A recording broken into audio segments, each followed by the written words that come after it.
Do you ever check your bank balance and think, where did it all go? I was exactly the same until I started a simple budget. I think a lot of people are put off budgeting because it's seen as complicated, time-consuming, or not necessary. And let's face it, it's not exactly the most exciting thing to do each month. But I want to show you how simple it can be and that it really doesn't need to be complicated. A basic budget can be split into 3 parts. The first is planning. So this is where you're going to set targets. You want to have a plan of action.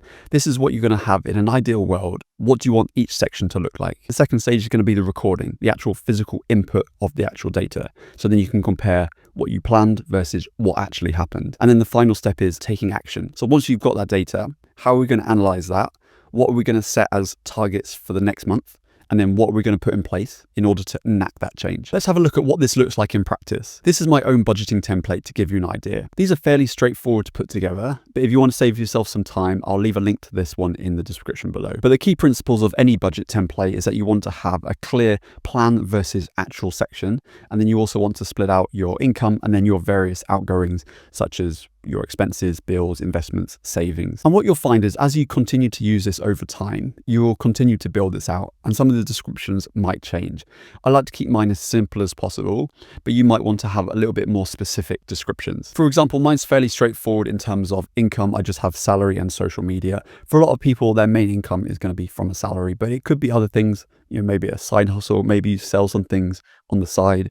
It could be if you're taking income from either savings or investments, maybe you have some other income in there as well. Maybe you have some rental properties. So the first thing you're going to do is plan out what you expect to receive.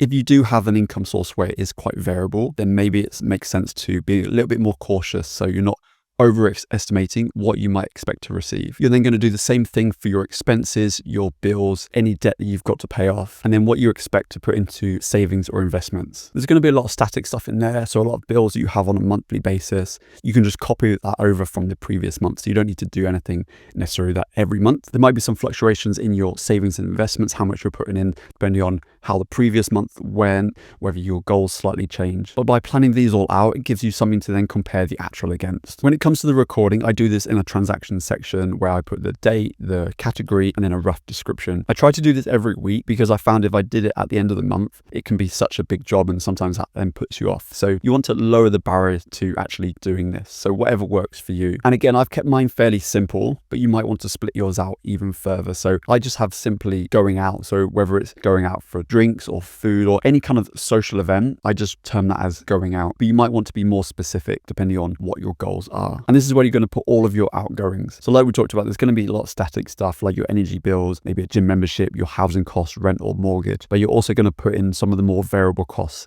like eating out, food, socializing, and any other spending that you have. You're then going to put your income in here as well. Now I have this set up so as I put these transactions in, they then automatically feed into their relevant sections. So that's where you can then compare what you planned versus actually what happened. I also tend to round things just to the nearest pound just to make it clearer, but of course you can be really specific if you really wanted to. And then once you have everything recorded, then it's a case of looking at any anomalies, anything that stands out. This is where you're then going to take action because this is what you want to then change the following month. Ideally, you always want to be left with something to budget, i.e. your outgoings are going to be less than your income. And then from the next month, you can then decide what you're going to do with that money.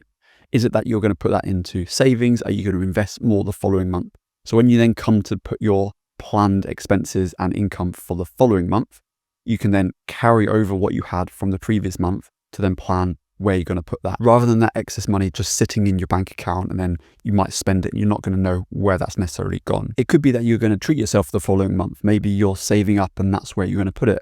But again, you can plan for that. So in your going out section, you can plan, this is how much I've got to spend on going out. And then using the graphs, you can see the split between your various incomes and outgoings. And then you can compare this month on month. So you can start to see trends. In your going out section, for example, are you starting to see that percentage creep up over time? It could be that your income is going up over time and your expenses are also going up over time as well. So the amount that you might have left over each month might be roughly the same. But when you look at the breakdown of your different expenses and your different outgoings, is a specific section increasing more than another? And that's where the percentages are really key to look at. The key point here is that it doesn't need to be as fancy as this. You mainly just want something to refer back to, but also help you act as a decision maker. So when you're looking to make a big purchase, you've got something to help you make that decision. You're not just making an emotional decision. You can look at your stats and figures and make a sensible decision knowing that it's within your means. And not only is that going to help your financial situation, but also mentally as well, knowing when you buy something that you know you've already got it covered because you've already got it calculated. We probably all had that feeling, right, where we go and spend something that we know is going to be a treat, but we also know that maybe this is a bit extravagant. Maybe this is going to take us into some debt, but we disguise that in the form of, oh, this is going to be exciting. This is some dopamine. Oh, and I've worked really hard the past few months. And if I put it on a credit card, I can kick the can down the road. I don't need to think about that now. That's a problem for another day. And this is not to stop those spontaneous purchases. This is not to draw all of the fun out of life and we can't spend on certain things. But if we do want to do things like that, then we can build in a little bit of a buffer. So we can overestimate what we might plan to spend, knowing that we might have some spontaneous splurge on a certain thing. But at the same time, it's also going to hold you accountable.